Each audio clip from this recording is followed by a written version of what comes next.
La envidia porque no superlumbra. tienes. ¿Qué? ¿Qué les diré?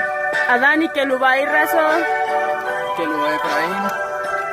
Hola. Desde el ranchito. ¡Cálmate! Pura broma. Bueno. Ahí está el pinche cholo del presidio. Salúdale para acá, era.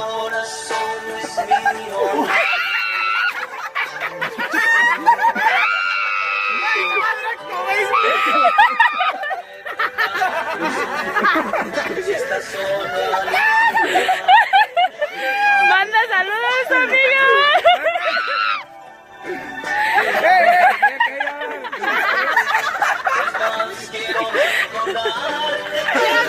Ay, qué bueno, sí lo grabé, sí lo grabé.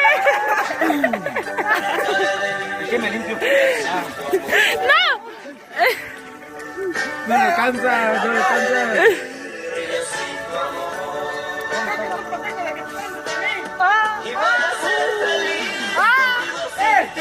Adán, hay unas malabaras también que van. El que se lleva se aguanta.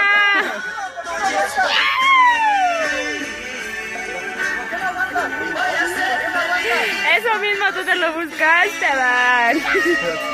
Mira cómo anda. Mira.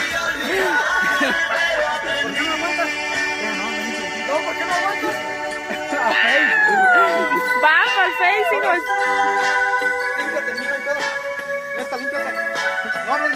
No, no te limpies porque Kelu es rencoroso. No te limpies porque Kelu es rencoroso. Límpiate, no hay pedo. Habla en serio, límpiate.